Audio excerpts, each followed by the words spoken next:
réalité, l'islam est faux. Pour certains, c'est évident. Pour d'autres, c'est probable. Alors évidemment, les musulmans vont penser le contraire. Et pour beaucoup d'autres, cette question du vrai ou du faux n'a pas de sens, mais c'est parce que notre monde est malade. Il a un vrai problème avec la vérité.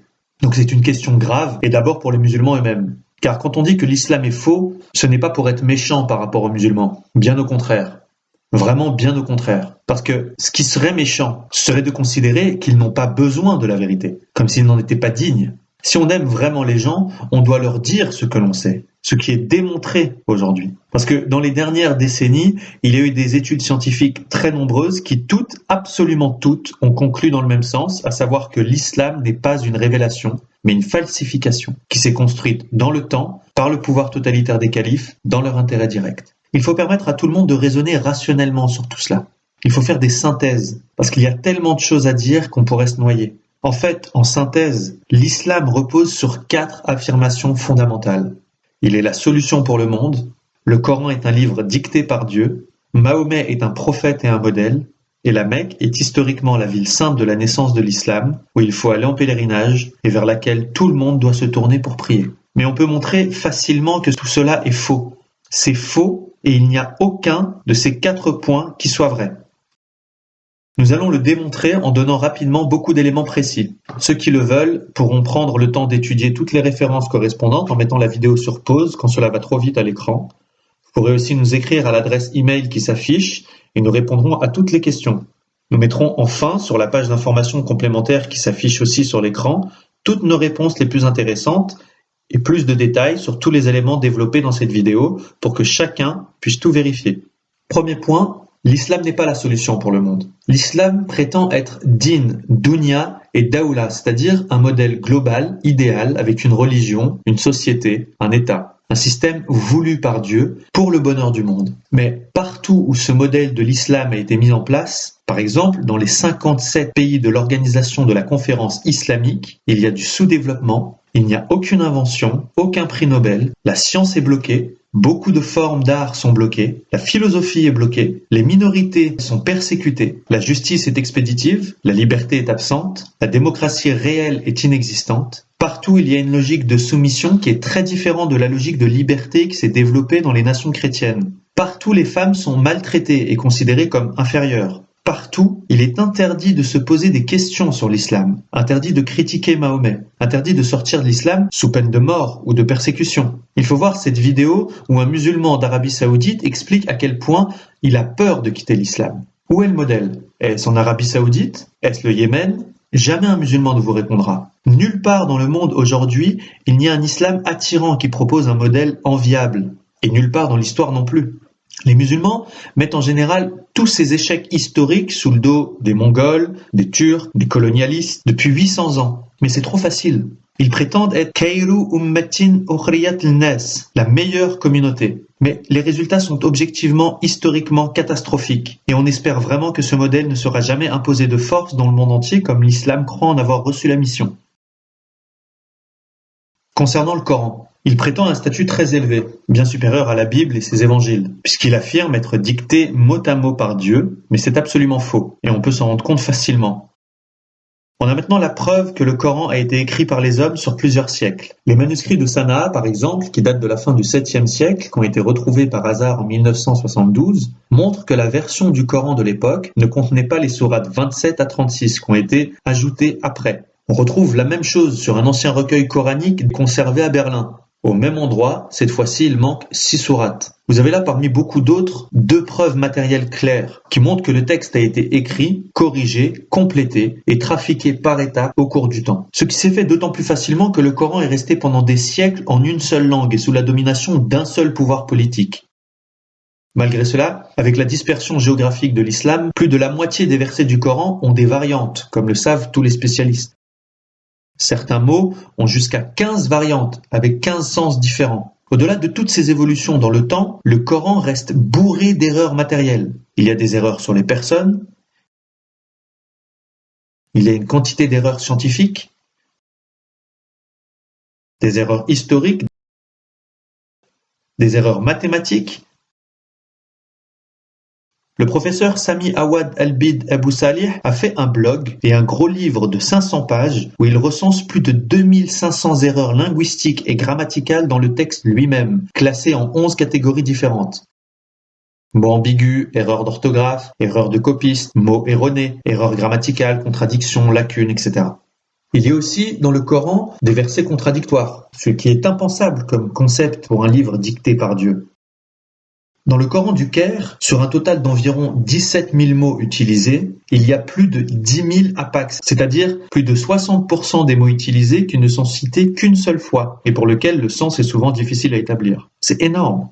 Au total, 20% des mots du Coran sont incompréhensibles pour un arabisant pour la simple et bonne raison qu'ils ont été écrits originellement dans une autre langue que l'arabe. Parce que le Coran, qui est en réalité un patchwork de textes très variés traduits de diverses traditions chrétiennes, syriaques, araméennes, grecques, manichéennes, iraniennes et surtout juives, puisqu'on a identifié beaucoup de racines communes avec le Talmud, le Midrash, le Targum. Enfin, à l'opposé de la Bible et de l'Évangile, le Coran est complètement anhistorique. Jamais on ne cite les généalogies complètes des personnes, jamais le lieu, jamais le temps, et il y a très peu de pronoms personnels.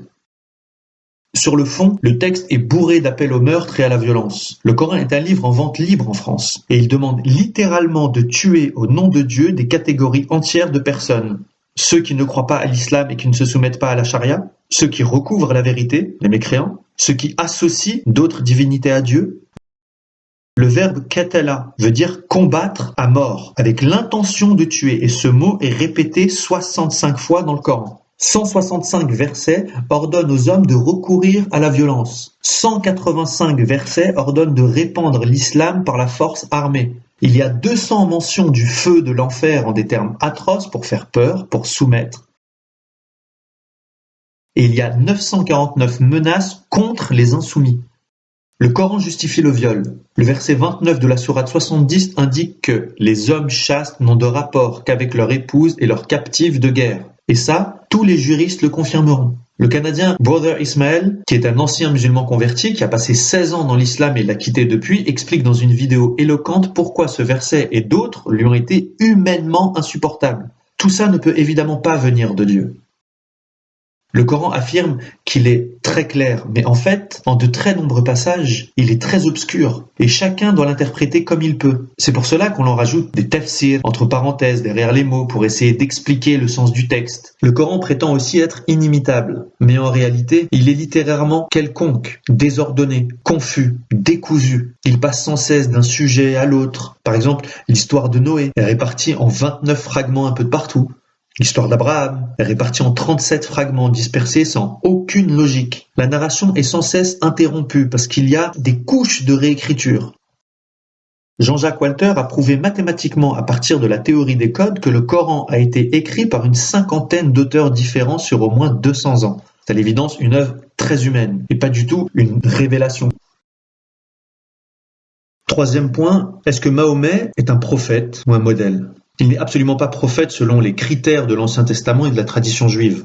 Il n'a pas de témoin, le Coran ne rapporte aucune prophétie, il n'a pas annoncé le Messie, il a fait 0 miracle selon le Coran, même si certains hadiths tardifs prétendent le contraire. Il n'est pas mort à Jérusalem, alors que Jésus dit qu'il ne convient pas qu'un prophète meure en dehors de Jérusalem. Il est même mort empoisonné, ce qui est une catastrophe pour un prophète. Comment évaluer Mahomet ? La logique, c'est de le comparer à Jésus, parce que l'islam prétend être en continuité avec le judaïsme et le christianisme. Selon une vision simple, il y a eu Moïse, puis Jésus, puis Mahomet.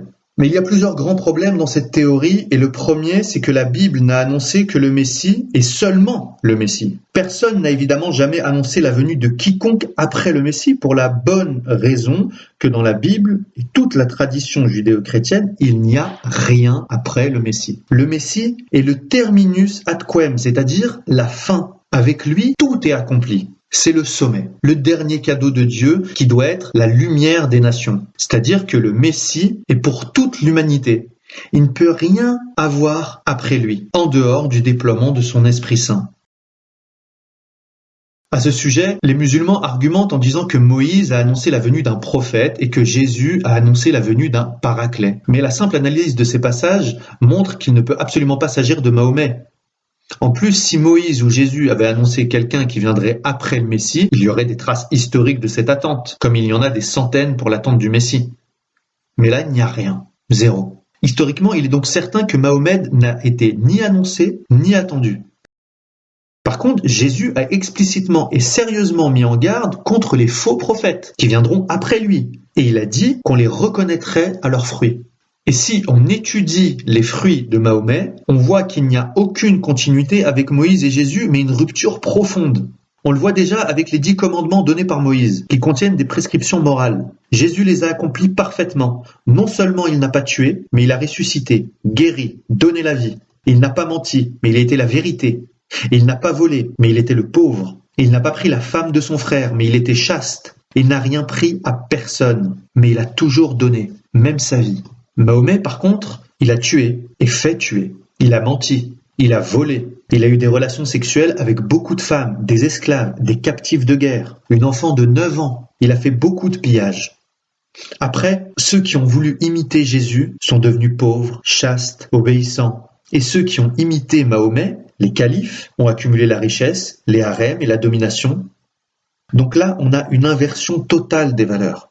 C'est ce qu'on retrouve quand on compare la vie de Jésus et de Mahomet. Il y a un homme de guerre et un homme de paix. Un homme violent et un homme doux. Un homme qui réduit en esclavage des tas de gens et un autre qui s'est fait l'esclave de tous. Un homme qui est pécheur et un autre qui est sans péché, etc., etc. Si on veut regarder les choses au fond, l'islam redéfinit en fait totalement le bien et le mal. Qu'est-ce qui est mal et qu'est-ce qui est bien selon la morale classique? Selon la Bible, le diable est le prince de ce monde qui inspire le mal. Il pousse à la violence, à l'accumulation de richesses, à la débauche, à l'inverse des 10 commandements. Et il pousse même à des œuvres encore plus horribles comme les massacres, les tortures, l'esclavage, les viols, la pédophilie, l'inceste. Ce qui est terrible, c'est que Mahomet coche toutes les cases. Il a ordonné des massacres, comme par exemple les 600 juifs de Médine décapités en une seule journée. Il a torturé énormément de gens, comme par exemple les Hoplites, qu'il a laissés mourir au soleil après leur avoir coupé les mains, les pieds, et après leur avoir crevé les yeux avec des clous chauffés. Il a violé la juive Safia après avoir tué et torturé aussi son mari et tué son père et son frère. Il s'est marié à 50 ans passés avec une petite fille de 6 ans et il l'a mis dans son lit à 9 ans. Il a même pris la femme de son fils adoptif, qu'il l'avait séduit et que son fils lui a proposé. Les musulmans sont obligés de penser que tout cela c'est bien, mais en réalité c'est évidemment mal. Et tout homme qui a un minimum de bon sens le voit, ce sont de mauvaises actions. Comment un prophète de Dieu pourrait-il faire l'œuvre du diable? Comment peut-on faire toutes ces horreurs et regarder après la douceur, la bonté et la pureté de la Vierge Marie? Jésus, lui, bien sûr, ne coche aucune de ces cases. Il fait tout l'inverse, point par point. C'est vraiment le jour et la nuit.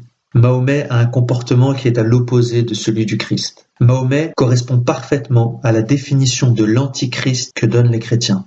Il refuse le Père et le Fils, il refuse Jésus venu dans la chair, et l'islam se définit fondamentalement par un refus du mystère de l'incarnation. L'islam est fondamentalement une agression contre le mystère du Christ. Il détourne l'idée biblique de Messie, comme on l'a vu. Il nie aussi Jésus comme fils de Dieu, en disant que Dieu n'a pas de fils. Il nie la rédemption et le salut. Il nie la crucifixion et la résurrection. D'ailleurs, l'islam dit qu'Allah a trompé les chrétiens en mettant un sosie à la place de Jésus sur la croix. Mais si c'était vrai, comment pourrait-il ensuite leur reprocher de croire au Christ et les envoyer en enfer pour cela? C'est complètement incohérent. L'islam nie la notion d'alliance qui est remplacée par la soumission. Il change même le nom de Jésus, qui signifie Dieu sauve, et le remplace par Isa, qui ne signifie absolument rien. L'islam nie tout et dépouille complètement Jésus qui serait réduit à n'être qu'un simple prophète, et même un prophète raté, car transmetteur d'un texte islamique que personne n'a jamais vu et qui aurait été perdu dans l'histoire. Mais tout cela est faux. Jésus n'est pas un simple prophète et quiconque dit cela de lui fait de lui un menteur. Il faut prendre le temps de comparer Jésus et Mahomet. Cette évaluation est capitale. L'islam met en face 2 modèles opposés et on doit se demander qui est le vrai modèle. Jésus est évidemment infiniment plus grand que Mahomet, même le Coran le dit. Enfin, 4e point, la Mecque. Il est aujourd'hui prouvé que pendant les 100 premières années de l'islam, pas une seule des 43 mosquées construites n'était orientée vers la Mecque. Dan Gibson, un chercheur canadien, l'expose précisément dans des livres et dans un documentaire éloquent qu'on trouve gratuitement sur Internet. Sur son site Internet, il publie les coordonnées GPS de toutes les premières mosquées connues, ce qui fait qu'on peut tout vérifier sur Google Earth, même si Gibson travaille avec des photos satellites plus précises encore. Cette affirmation, elle aussi, n'est pas contestable. Entre 622 et 726, sur les 43 premières mosquées, 16 étaient orientées vers Pétra, alors qu'il n'y en a eu aucune orientée vers la Mecque.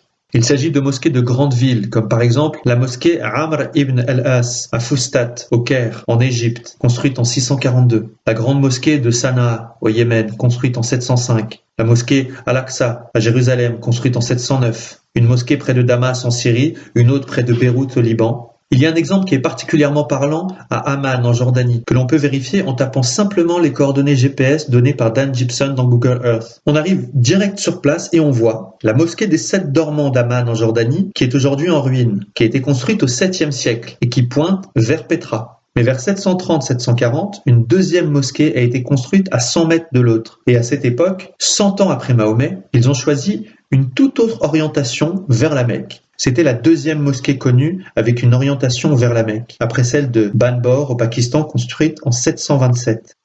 Peut-on faire plus clair? Tout le monde peut vérifier très facilement sur Google Earth que c'est vrai.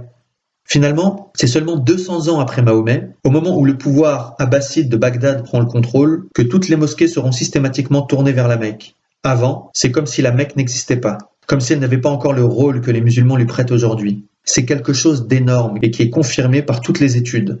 En fait, aucune des descriptions de la Mecque ne colle avec son site réel dans le désert d'Arabie. La Mecque n'a jamais été la mère de toutes les cités. Elle n'est pas située sur un carrefour de routes commerciales, puisqu'elle est à l'écart et en contrebas de l'itinéraire caravanier traditionnel. Elle n'a jamais été un grand centre de pèlerinage antique. Elle n'a jamais été célèbre depuis Abraham. Il n'a jamais été possible d'y lever des armées de plusieurs milliers d'hommes. Elle ne peut pas avoir été le caravansérail de la tribu des Korachites, ni leur base arrière, car il est impossible d'y élever des chameaux faute de pâturage. Il n'y a jamais eu là-bas d'arbres, de fruits, d'herbes vertes, de terres agricoles. C'est prouvé par l'analyse des sols en plus du climat. Il est absolument démontré aujourd'hui que tout ça est impossible, faux, archi faux. La Mecque est en réalité éloignée de toutes les routes antiques connues, au milieu d'un désert rocher où aucune agriculture n'est possible, avec des températures qui atteignent 50 degrés à l'ombre. Il n'y a pas de source d'eau sur place, juste un puits. Il tombe à peine 7 cm d'eau de pluie par an. Et les gigantesques excavations réalisées sur place par les Saoudiens n'ont jamais révélé la moindre trace archéologique antique. La Mecque n'est jamais citée dans aucun texte ou aucune carte antique. Certains disent que la mention de Macoraba par Ptolémée au IIe siècle désignerait la Mecque, mais c'est faux, d'après pratiquement tous les spécialistes, et il n'y a aucune autre citation nulle part. La Mecque n'entre dans l'histoire qu'après 690, c'est-à-dire plus de 50 ans après Mahomet. Ce que la tradition musulmane appelle la ville sainte, le lieu de rassemblement interdit, le lieu des pleurs, ne correspond pas à la Mecque, contrairement à ce que l'histoire officielle a voulu nous faire croire. Par contre, Pétra correspond à la plupart de ces descriptions, comme le montre Dan Gibson. En fait, le mythe de la Mecque a été inventé par les califes pour créer une ville sainte purement arabe. Il faut donc éclaircir cette question.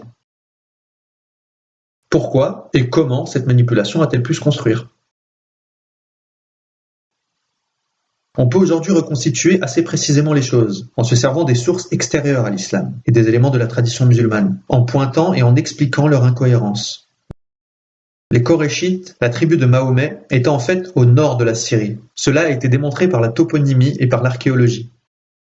Selon les traditions musulmanes, Mahomet a été chef de guerre en gros entre 610 et 632.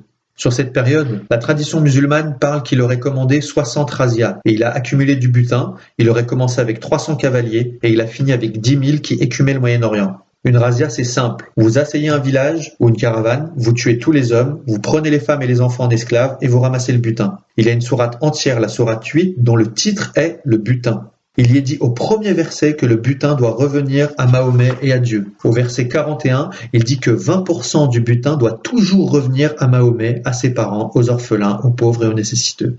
Ce ne sont pas des inventions. Vous pouvez vérifier, sourate 8, verset 41.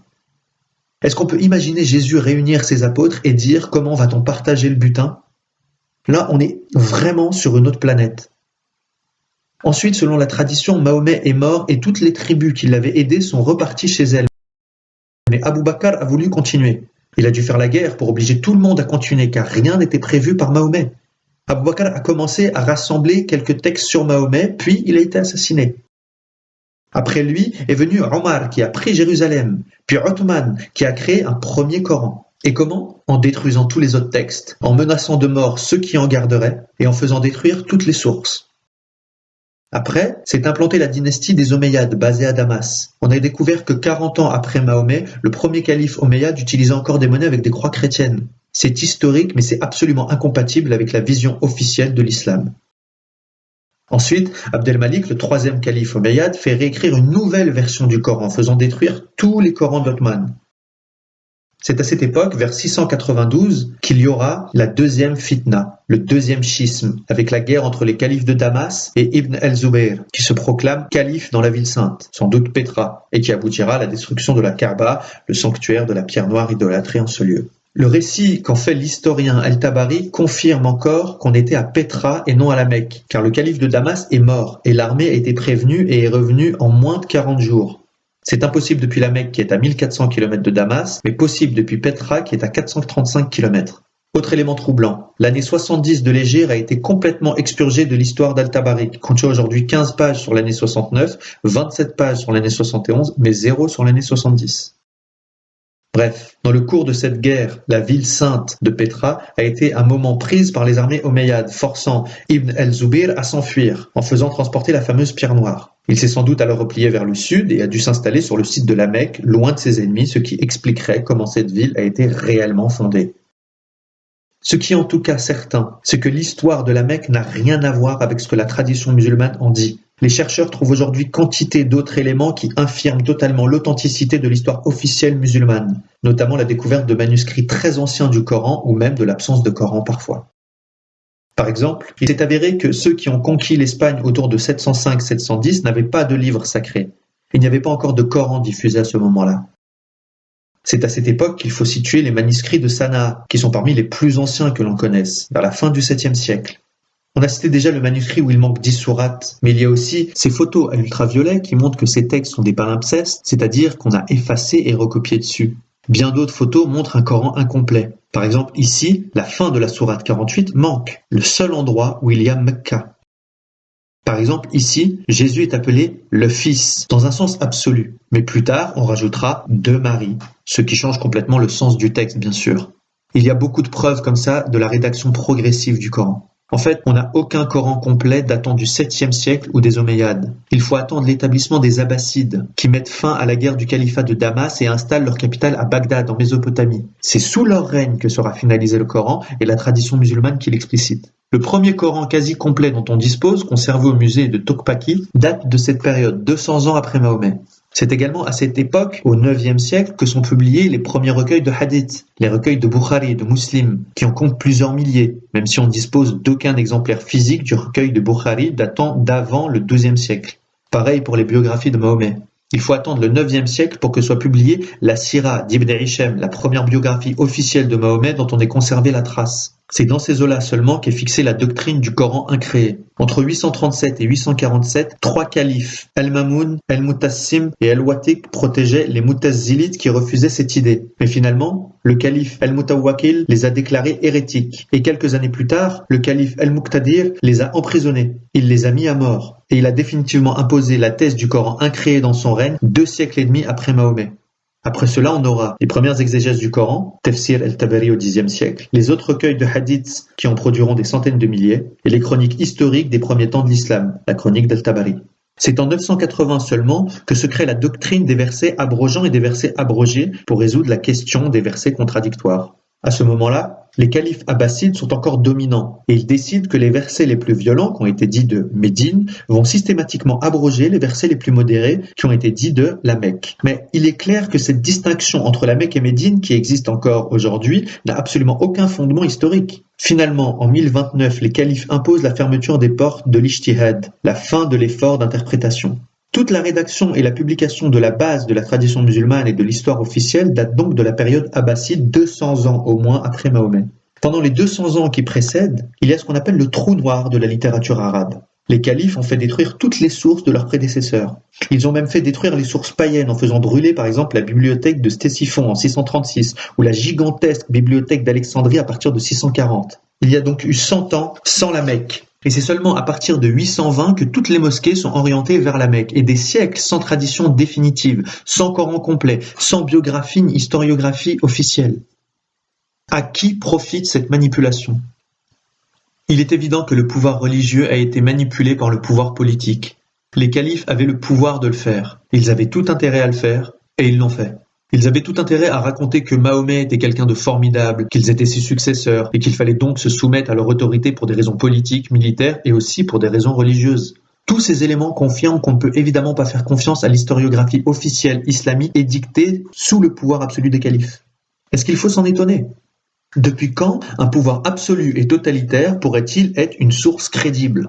Est-ce qu'on peut faire confiance à l'historiographie officielle de la Corée du Nord et croire tel quel tout ce que raconte la propagande de Kim Jong-un et de ses prédécesseurs ? Bien sûr que non. Pour l'islam, on est dans un cas très comparable, avec un contexte impérial et un pouvoir totalitaire qui généralise les entreprises de destruction des documents qui ne vont pas dans le bon sens. Bref, la vérité oblige à dire que le récit, qui est l'ossature de l'islam, est faux, archi-faux.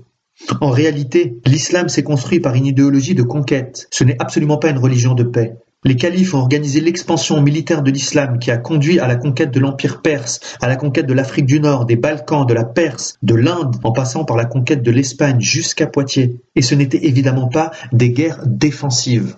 Alexandre Delval dit avec justesse que l'islam se présente comme un véritable ennemi, car l'ennemi n'est pas celui qui est différent de nous, ou celui qui ne nous convient pas. C'est au sens militaire et stratégique du terme celui qui veut, premièrement, s'en prendre à notre population, deuxièmement, à notre territoire, et troisièmement, à notre gouvernement et nos valeurs. On est parfaitement dans ce cas-là, et c'est rare dans l'histoire. Le maréchal Sissi, président de l'Égypte, qui est musulman, confirme cette folie. Il est intervenu publiquement et solennellement pour dire « Nous devons changer radicalement notre religion ». Et il a dit « Si on regarde les choses avec clarté, est-il concevable que 1,6 milliard de musulmans puissent vouloir tuer une population mondiale de 7 milliards ?» Il a dit cela publiquement dans la plus grande université d'Égypte, à Al-Azhar, devant les ulamas qui à la fin l'applaudissent. Imaginez que le président de l'Italie aille à Rome dire aux cardinaux de l'Église catholique « Voilà, il faut qu'on change nos textes parce que ces textes nous obligent à tuer le reste de la population. » Les gens le regarderaient en disant « Il a perdu la tête ». Là, ce n'est pas ce qui se passe. Les gens disaient oui et ils applaudissaient. Avec tous ces éléments, comment expliquer que certains croient encore à tout cela ? En fait, c'est un système autoréférentiel qui tourne en boucle et qui fonctionne comme un bloc idéologique. Si on vous dit que Mahomet a fait quelque chose d'horrible, c'est parfois justifié par le Coran. Si on demande pourquoi est-ce que vous croyez au Coran, on va vous dire parce que l'islam dit que c'est le livre de Dieu. Et pourquoi est-ce que vous croyez à l'islam ? Parce que Mahomet est le prophète de l'islam. Il faut donc tout prendre ou tout laisser. Et quand on commence à avoir des doutes, ce n'est pas facile, car il y a une très grosse pression sociale. Il n'est pas facile de quitter l'islam, on risque sa vie. Il est très dur d'entrer dans le judaïsme, dans le christianisme. Il faut le vouloir, ça prend du temps. Par contre, il est très facile d'en sortir, parce que la liberté est fondamentale pour l'amour. Pour l'islam, c'est absolument l'inverse. Il est très facile d'y entrer, cela se fait en 3 minutes. Il suffit de prononcer la profession de foi devant 2 témoins. Mais il est par contre impossible d'en sortir sans risquer la mort, au moins la mort sociale et la persécution. L'islam est une prison qui prive de liberté. Avec les horreurs des dernières années, de plus en plus de gens voient clair. Aujourd'hui, beaucoup ont le courage d'étudier la question et de se convertir à la vérité. Par millions, pour la première fois dans l'histoire, on parle de 100 000 convertis en Arabie Saoudite, 600 000 en Indonésie, 6 500 000 chaque année en Afrique. En France, il faut que ça progresse. Donc en résumé, l'islam n'est pas la solution pour le monde. Le Coran ne vient pas de Dieu. Mahomet n'est ni prophète, ni modèle. Et la Mecque n'existait même pas au temps de Mahomet qui n'y a jamais mis les pieds. Conclusion, l'islam est faux. C'est un mensonge. Aujourd'hui, l'islam se raidit parce que ses valeurs sont contredites par celles de l'Occident. Les valeurs de respect, d'amour du prochain, d'égalité, de liberté ont pour elles la force irrésistible de la vérité et de la loi naturelle gravée au cœur de chaque homme. C'est pourquoi, au-delà des soubresauts de l'histoire, elles finiront par s'imposer à toute l'humanité. C'est inéluctable. Tôt ou tard, les hommes informés auront envie d'être libres. Tôt ou tard, l'islam va s'écrouler comme le communisme à cause des moyens de communication nouveaux qui montrent que c'est un mensonge et que c'est un mensonge dangereux. Attention cependant à toujours bien distinguer les musulmans de l'islam. Cette distinction entre les musulmans et l'islam est vraiment capitale. L'islam est un système abominable, mais les musulmans ont parfois une religiosité admirable.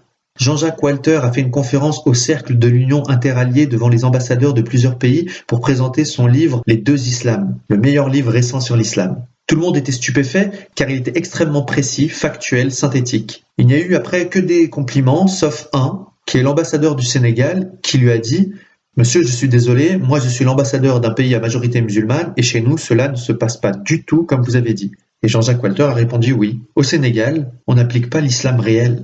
Au Sénégal, on applique les traditions du Sénégal, qui sont la douceur, le respect, la tolérance, et ce n'est pas du tout l'islam. Donc en fait, les musulmans font un mix avec la nature humaine, leur culture et certains aspects de l'islam, puisque la plupart n'ont pas lu le Coran. Donc il faut bien toujours garder cela en tête. Les musulmans sont en réalité les premières victimes de l'islam. Alors que faut-il faire? Il faut d'abord arrêter d'être naïf. Il faut ensuite se poser les bonnes questions, agir et parler de tout cela. Et il faut ensuite prier pour la conversion de tous. En tout cas, que chacun réfléchisse avec tous ces éléments et que chacun fasse selon sa conscience. Enfin, si vous n'êtes pas totalement convaincu malgré tous ces éléments, tournez-vous vers Dieu et priez-le vraiment, avec le cœur, avec vos mots. Demandez-lui de vous révéler la vérité. Attention, parce que prier, ce n'est pas faire des choses comme se mettre dans une certaine position et lire des textes. Non, prier, c'est parler à Dieu de tout son cœur, avec foi, comme un ami parle à un ami. Jésus disait, « Toi, quand tu pries, retire-toi dans ta pièce la plus retirée, ferme la porte et prie ton Père qui est là, présent dans le secret. » Faites-le avec confiance. On constate aujourd'hui que Dieu répond actuellement avec grande force aux prières des musulmans qui cherchent la vérité.